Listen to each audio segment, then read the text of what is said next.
para todas las respuestas. Muchas gracias, señor presidente.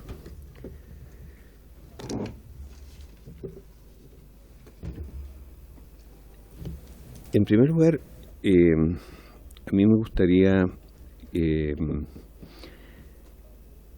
digamos, responder a la pregunta de la diputada Sandón respecto del mercado de capitales, que yo creo que es muy importante. El mercado de capitales, digamos, permite canalizar el ahorro nacional, digámoslo así, y distribuirlo, ¿no es cierto?, entre las personas que ahorran y las empresas que invierten, principalmente, ¿no es cierto? Y por supuesto es un elemento de gran importancia en cualquier economía moderna. Ahora, sin embargo, solo en Chile el mercado de capitales lo financian los trabajadores.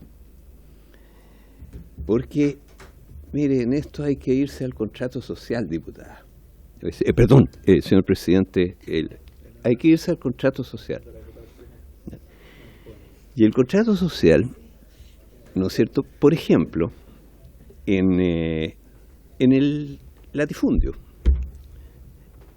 que existía en Chile hasta hace medio siglo, ¿no es cierto? El contrato establecía que, digamos, los empresarios, los latifundistas, digamos, se daban muchas, digamos, libertades respecto a los inquilinos, por ejemplo. Ahora, sin embargo, había algo que ellos no podían tocar nunca, y que era el tiempo de trabajo que tenían derecho los campesinos a trabajar en las tierras que la hacienda le proporcionaba para sostenerse ellos y su familia, incluidos sus viejos. Eso era intocable. En la sociedad moderna, eso se llama salarios. Es decir, los empresarios, ellos tienen mucha responsabilidad y se toman también muchas libertades, ¿no es cierto?, respecto a los trabajadores. Pero hay una que no se pueden tomar sin violar el contrato social. Y es que además de quedarse con las ganancias, le metan mano a los salarios, pues. Y el sistema de AFP, que fue lo esencial del decreto ley 3500, ¿no es cierto?, es tomar las cotizaciones previsionales, que es el segundo impuesto que más rinde en casi todos los países, y desde luego en Chile, de manera estable. En Chile rinde poco menos que el IVA, ¿no es cierto?, de manera estable. Bueno, le echaron mano a ese impuesto, y que por supuesto era un impuesto, siempre es en todos los países, un impuesto desde el punto de vista redistributivo neutro, porque es, digamos, un impuesto que se cobra al trabajador joven para pagarle la pensión al trabajador viejo. En otras palabras, queda en la familia trabajadora, y por lo tanto es neutro desde el punto de vista, digamos, de la distribución general del ingreso. ¿Y qué es lo que hizo el decreto ley 3500? Le echó mano a ese impuesto y lo traspasó íntegro a los empresarios, pues. Y a través de un mecanismo donde los que hacen ese traspaso son 4 grupos económicos que se han hecho multimillonarios en dólares, digamos, a raíz de esta posición, pues. Entonces es un abuso muy grande, una ruptura del contrato social. Y es por eso que la gente, ¿no es cierto?, quiere que le devuelvan su fondo, pues.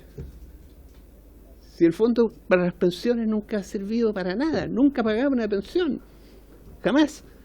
¿Por qué? Porque todos los santos meses, nosotros llevamos la cuenta todos los meses, todos los santos meses, la recaudación de cotizaciones más que duplica el total de las pensiones que paga el sistema de AFP. Por ejemplo, en octubre se recaudaron 1.000 millones de dólares y se pagaron 400 en pensiones.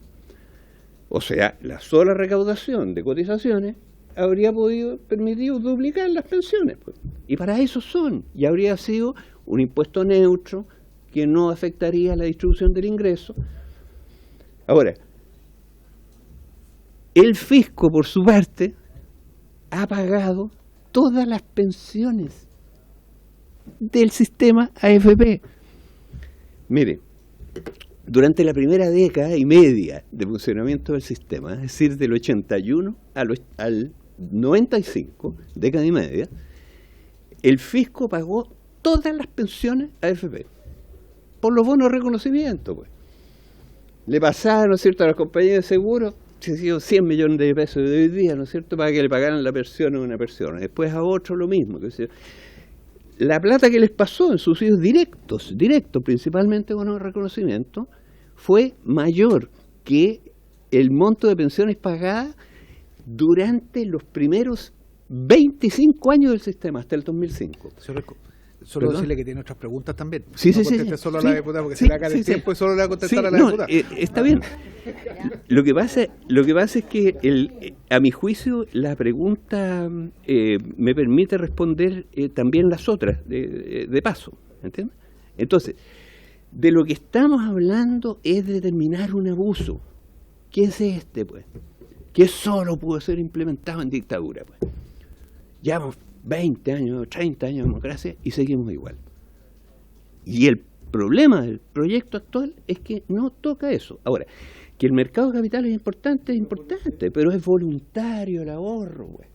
Y tiene que ser sacado principalmente de los excedentes y no de los salarios. Entonces, para restablecer un país civilizado y en el cual no se cometan estos abusos y podamos todos vivir tranquilos, hay que corregir estas cosas, pues. Y eso es lo que estamos diciendo.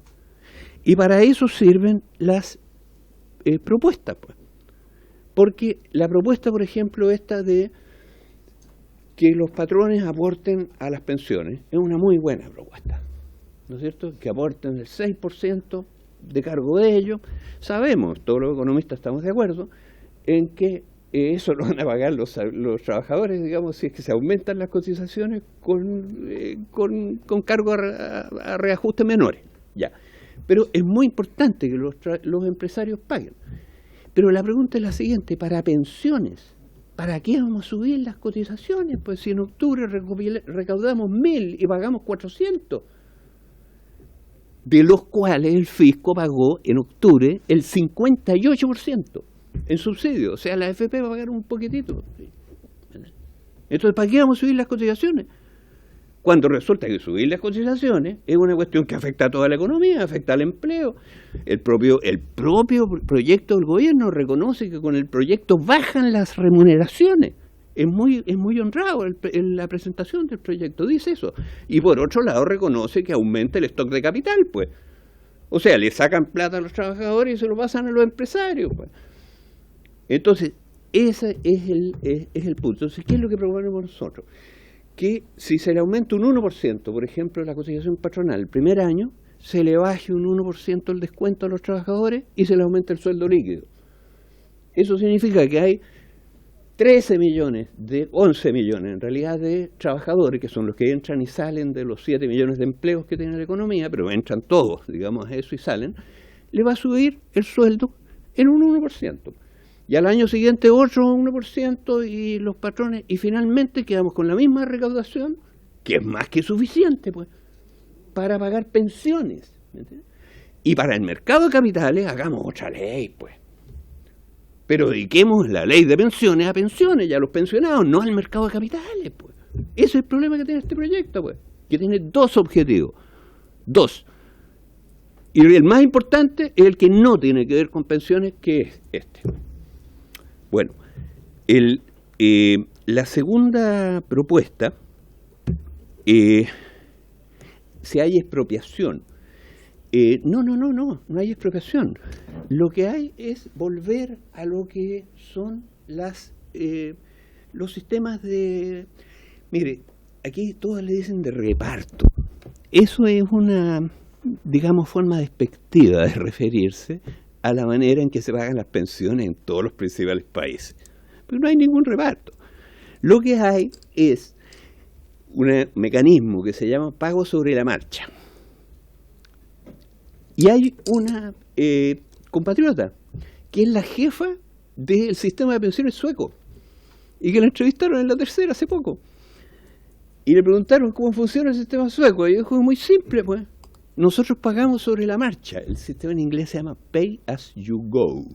O sea, tiene letras, incluso P-A-Y-G. Si le dan la letra ya saben. Eso es lo que hay que hacer. ¿Eh? Eso es lo que hay que hacer. Y fíjese que en Suecia, lo dijo ella, está en La Tercera. Nosotros le pusimos el vínculo para que lo vean en el informe.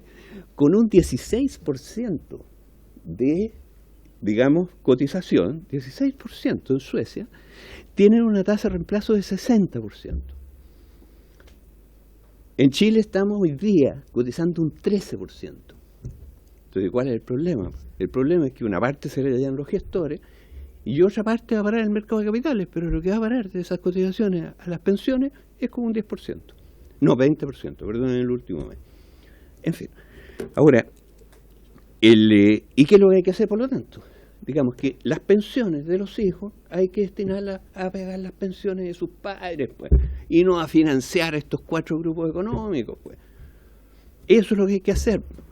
Y eso se llama Pay as you go. Mire usted.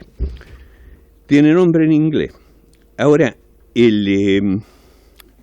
la cuantificación de las propuestas, no sé, no quiero tomarme más tiempo que el que corresponde, pero... ¿Si las pueden enviar? ¿Ah? ¿Si las pueden enviar? Sí, con mucho gusto. No hay ningún problema. Pero en síntesis, ¿no es cierto?, de las 3 propuestas, en la primera le sube a todos los trabajadores un 6% de los salarios líquidos, pues. Eso yo estoy seguro que le gusta mucho a los trabajadores, pues. En la segunda, ¿no es cierto?, le sube a todos los pensionados al doble las pensiones, pues, sin gastar un peso del fisco. Al contrario, le ahorra todos los subsidios al fisco. Y en la tercera propuesta, la restitución del fondo, mire, yo quiero decir una cosa que es la siguiente. El pueblo es muy sabio en esto. Y en muchas otras cosas, yo le voy a decir, hay que siempre tener respeto a las decisiones del pueblo, aunque sean en contra de uno. Y en esto tiene toda la razón, pues, ¿no? Porque al pueblo el fondo de pensiones no le sirve para nada. Imagínense una persona que tiene 20 millones, por ejemplo, ahí en el fondo de pensiones. Nunca le va a servir para nada. Nunca van a pagarle una pensión, ninguna cosa de eso. Entonces la tiene prestada en un corral en que la usan los grandes empresarios. Entonces, y le dicen que la plata es de él. Entonces él dice, bueno, que me la devuelvan, pues. Y tiene toda la razón, pues, y nosotros lo apoyamos. Y somos partidarios que se restituya a todas las personas, ¿no es cierto?, que van a ganar menos, o sea, que se dé derecho a retirar a todos, a todos.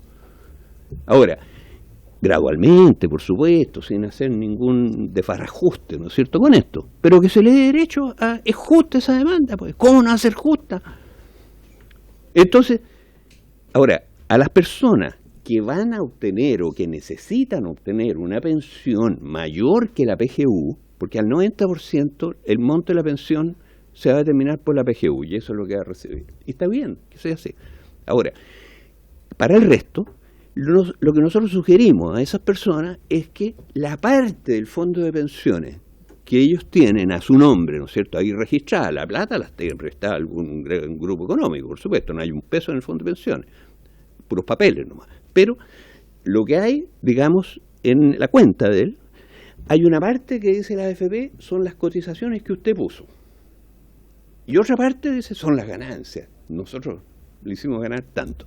No dicen que le cobran por otro lado eso en comisiones, pero en fin. El punto es que esa ganancia, nosotros le decimos a esas personas que retiren las ganancias. Pero que la parte que ellos pusieron, la traspasen al IPS. Y el IPS, imagínese usted una persona a punto de jubilar, entonces, que le ofrece a usted este negocio, ¿no es cierto? Y le dice, mire, usted, las ganancias retírelas, que es la mayor parte de lo que tiene en su fondo. El resto, páselo al IPS y yo, la pensión vitalicia que le ofrezco es el doble de la que obtendría con todos sus fondos si se la pasa a una compañía de seguro. Estoy seguro que toda la gente tomaría esa opción. Esas son las 3 propuestas. Y esto le daría a esta reforma y al sistema democrático un tremendo respaldo popular, pues. ¿Por qué? Porque estarían poniéndose digamos, en las coloradas, frente, como lo hicieron con los retiros, frente a los grupos poderosos que quieren seguir con este uso, pues. Y ustedes, como sistema político, responden como corresponde, pues. No, señor, esto no se hace. ¿Y eso qué significa? Prestigio, pues, legitimación, respeto por la autoridad política.